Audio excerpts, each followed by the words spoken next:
तारीख थी 24 फरवरी 2022। हर रोज की तरह इस दिन भी यूक्रेन में सुबह हुई थी। यूक्रेनी लोग अपने रोजमर्रा के काम कर रहे थे। सब कुछ ठीक चल रहा था, लेकिन तभी दुनिया भर के टेलीविजन चैनलों पर एक आवाज सुनाई देती है। हमने बहुत कोशिश की, लेकिन हमारी सारी कोशिशें नाकाम हो गईं। रूस और रूस के लोगों की रक्षा करने के लिए उन्होंने हमारे पास कोई और विकल्प नहीं छोड़ा है, सिवाय उस विकल्प के जिसे हम आज इस्तेमाल करने को मजबूर हैं। इन परिस्थितियों में हमें साहसिक और तत्काल कार्रवाई करनी होगी। ये बातें रूस के राष्ट्रपति व्लादिमीर पुतिन ने यूक्रेन के खिलाफ जंग का ऐलान करते हुए कही थी। और पुतिन के इस ऐलान के बाद रूस की सेना के लाखों सैनिक यूक्रेन की सीमा में दाखिल हो गए। इसके कुछ ही घंटों में यूक्रेन की राजधानी कीव तक रूस के बमों ने दस्तक दे दी थी। इससे यूक्रेन के लोग और सरकार भीतर तक हिल गई और तब से ही वो ये आस लगाए संघर्ष कर रहे हैं कि यूक्रेन फिर से खुशहाल होगा। एक दिन फिर से यूक्रेन की घायल पहाड़ियों में जीवन वापस लौट आएगा। बर्बाद हो चुके घरों और सड़कों का पुनर्निर्माण किया जाएगा। बिछड़े परिवार और प्रियजन एक साथ होंगे और यूक्रेन भी बाकी दुनिया की तरह आजादी और शांति का जश्न मनाएगा। हालांकि रूस के इरादों और यूक्रेन को दिए पश्चिम के वादों को देखते हुए ये कहना मुश्किल है कि यूक्रेनी लोगों का ये ख्वाब कब पूरा होगा, मगर दुनिया में अब इसके लिए कवायद शुरू हो चुकी है। दरअसल चीन और डेनमार्क जैसे देशों के अलावा अफ्रीकी नेता रूस और यूक्रेन के बीच समझौता कराने के लिए बिचौलिया बनने का प्रस्ताव दे चुके हैं। उधर सऊदी अरब ने तो इस बाबत अपने जेद्दा शहर में एक सम्मेलन की मेजबानी भी की थी।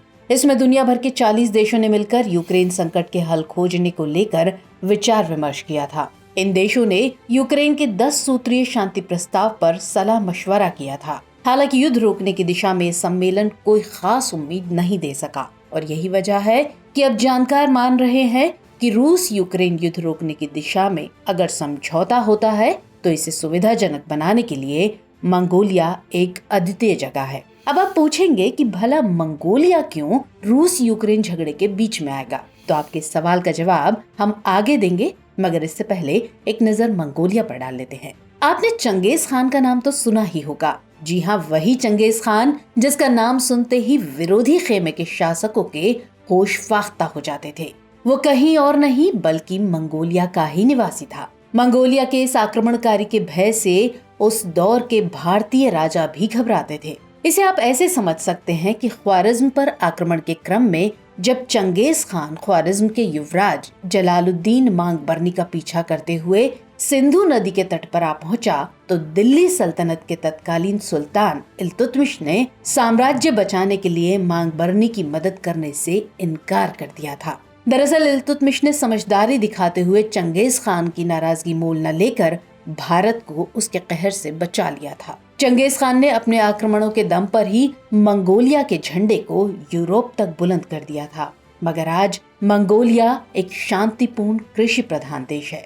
दरअसल मंगोलिया एक लैंडलॉक्ड कंट्री यानी स्थलरुद्ध देश है और इसकी सीमाएं पूर्व, पश्चिम और दक्षिण में चीन से लगती हैं, जबकि उत्तर की सीमा रूस से लगती है। हालांकि मंगोलिया की सीमा कजाकिस्तान से नहीं लगती है, लेकिन इसका सबसे पश्चिमी छोर कजाकिस्तान के पूर्वी सिरे से महज 38 किलोमीटर दूर है। मंगोलिया की राजधानी और सबसे बड़ा शहर उलान बटार है, जहां देश की आबादी का 1/3 हिस्सा यानी करीब 38% आबादी रहती है, जबकि देश का करीब 40% कार्यबल खाना बदोश है और बाकी आबादी देश की दूसरी जगहों पर रहती है। ये एक संसदीय गणतंत्र वाला देश है। दरअसल साल 1990 में मंगोलिया ने राजनीतिक और आर्थिक सुधारों तथा बहुदलीय चुनावों के पक्ष में अपनी 70 साल पुरानी सोवियत शैली की एक दलीय प्रणाली को त्याग दिया था।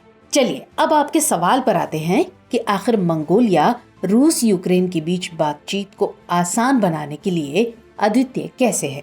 दरअसल किसी भी युद्ध जैसी चुनौती से निपटने वाली बातचीत के सफल होने के लिए एक ऐसा स्थान होना जरूरी है जहां दोनों पक्ष सहज महसूस करें, और यही वजह है कि उत्तर कोरिया के किम जोंग उन और अमेरिका के डोनाल्ड ट्रंप के बीच 2 शिखर वार्ता सिंगापुर और वियतनाम में हुई। ये ऐसे देश हैं जिन्होंने दोनों पक्षों के लिए अपने राजनयिक दरवाजे खुले रखे हैं, मगर रूस यूक्रेन के मामले में ऐसे बहुत कम देश हैं जहां दोनों बातचीत करने में सहज महसूस कर सके। और फिलहाल मंगोलिया इस स्थिति में सबसे ज्यादा सटीक नजर आता है। ऐसा इसलिए है क्योंकि दक्षिण कोरिया से यूक्रेन तक फैले पूरे महाद्वीपीय यूरेशियन विस्तार में मंगोलिया एकमात्र कामकाजी लोकतंत्र है। साथ ही मंगोलिया की अपनी एक खुली विदेश नीति है और यही वजह है कि हालिया वैश्विक महामारी से पहले जापान और उत्तर कोरिया के खुफिया अधिकारियों ने मंगोलिया में एक गुप्त बैठक की थी। ये सार्वजनिक रूप से ज्ञात वार्ताओं में से एक है। ऐसे ही साल 2018 में किम ट्रम्प शिखर सम्मेलन की मेजबानी का ये करीबी दावेदार था। इसके अलावा मंगोलिया के पश्चिम के साथ घनिष्ठ राजनयिक और सैन्य संबंध हैं। मंगोलियाई नागरिक तुलनात्मक रूप से दूसरे देशों के मुकाबले यूक्रेनियन लोगों की दुर्दशा के प्रति ज्यादा सहानुभूति रखते हैं। युद्ध शुरू होने के बाद से ही मंगोलिया ने हजारों रूसी नागरिकों की मेजबानी की है। ये वो लोग हैं जो यूक्रेन युद्ध के लिए अपनी सरकार का विरोध कर रहे हैं। वहीं दूसरी तरफ मंगोलिया अपनी ऊर्जा जरूरत के करीब 90% के लिए रूस पर निर्भर है। यही वजह है कि यूक्रेन पर संयुक्त राष्ट्र में एक प्रस्ताव पर वोटिंग के दौरान मंगोलिया अनुपस्थित रहा था। हालांकि परिस्थितियों को देखते हुए उसके लिए सबसे अच्छा कदम था। साथ ही पश्चिमी देशों द्वारा रूस पर प्रतिबंध आरोपित करने के बावजूद मंगोलिया ने रूस पर कोई प्रतिबंध नहीं लगाया है। एक दिलचस्प बात यह भी है कि मंगोलिया के राजनीतिक वर्ग के रूस और यूक्रेन दोनों के साथ घनिष्ठ व्यक्तिगत संबंध भी हैं। विदेश में अध्ययन करने वाले 4 मंगोलियाई राष्ट्रपतियों में से 2 आज के रूस में प्रशिक्षित हुए थे, जबकि बाकी 2 पश्चिमी यूक्रेन में शिक्षित हुए थे। यूक्रेन के राष्ट्रपति वोलोदिमीर ज़ेलेंस्की ने खुद अपने बचपन के 3 साल मंगोलिया में ही बिताए हैं। उनके पिता मंगोलिया की प्रमुख एडेनेट तांबे की खदान को विकसित करने में एक महत्वपूर्ण व्यक्ति थे। मंगोलिया में यूक्रेनी संस्कृति और लोगों का महत्वपूर्ण स्थान है। भौगोलिक बाधाएं मंगोलिया को रूस के साथ दुश्मनी न करने के लिए मजबूर करती हैं, लेकिन उसकी लोकतांत्रिक अभिरुचि उसे ये देखने पर मजबूर करती है कि रूस यूक्रेन में जो कर रहा है वो निंदनीय है। इसलिए अगर रूस यूक्रेन के बीच कोई बातचीत मंगोलिया में होती है तो वो दोनों ही देशों के साथ संतुलन बनाने की कोशिश करेगा। साथ ही रूस और यूक्रेन भी वहां खुद को सहज स्थिति में महसूस करेंगे।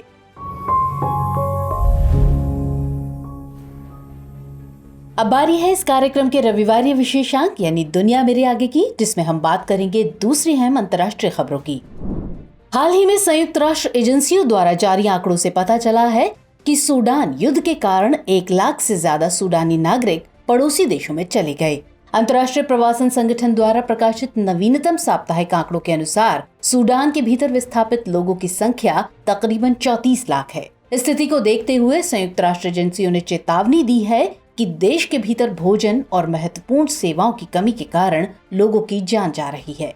संयुक्त राष्ट्र ने सूडानी लोगों की मदद के लिए $2.57 बिलियन की मांग की थी, जिसका 1/4 और शरणार्थियों की मदद के लिए अनुरोधित $566 मिलियन का मात्र 31% ही प्राप्त हो सका है। आपको बता दें कि सूडानी सेना और वहां के अर्धसैनिक बल रैपिड सपोर्ट फोर्सेस के बीच जारी युद्ध के कारण सूडान में गृह युद्ध के हालात पैदा हुए हैं, जबकि अमेरिका और सऊदी अरब द्वारा युद्ध विराम के प्रयास रोक दिए गए हैं। मीडिया रिपोर्ट्स के मुताबिक सैन्य शासित देश म्यांमार आंतरिक संघर्ष के कारण 2026 में आसियान की अध्यक्षता छोड़ देगा। ऐसे में संभावना जताई जा रही है कि म्यांमार के पीछे हटने के बाद ये अध्यक्षता फिलीपींस को मिलेगी। ऐसी चर्चा है कि म्यांमार 2027 तक अध्यक्षता को स्थगित कर देगा। आपको बता दें कि अगले साल लाओस द्वारा आसियान की अध्यक्षता करने की उम्मीद है, तो वहीं 2025 में मलेशिया को इसकी अध्यक्षता मिलेगी। म्यांमार ने 2006 में भी ऐसा ही किया था, जब नेशनल लीग फॉर डेमोक्रेसी नेता आंग सान सू की कारावास और अन्य मानवाधिकार मुद्दों के संबंध में पश्चिमी दबाव के बीच तत्कालीन जुंटा ने अपनी अध्यक्षता छोड़ दी थी। हाल ही में न्यू डेवलपमेंट बैंक ने दक्षिण अफ्रीका का पहला रैंड बॉन्ड जारी किया था। हालांकि बैंक ने अब इसकी नीलामी रोक दी क्योंकि उस पर स्थानीय मुद्रा में धन उगाहने और उधार देने को बढ़ावा देने का दबाव बढ़ रहा था। न्यू डेवलपमेंट बैंक की शुरुआत ब्राजील, रूस, भारत, चीन और दक्षिण अफ्रीका को विकास वित्त पोषण पर अधिक नियंत्रण देने के लिए की गई थी। इस नीलामी का उद्देश्य स्थानीय मुद्रा उधार को बढ़ाना है, जिसमें से अधिकांश अब तक चीनी युआन में है। तो चलिए चर्चा को विराम देते हुए नोट कर लेते हैं आज का सवाल। रूस यूक्रेन के बीच द्विपक्षीय वार्ता में मंगोलिया महत्वपूर्ण भूमिका अदा कर सकता है। परीक्षण कीजिए।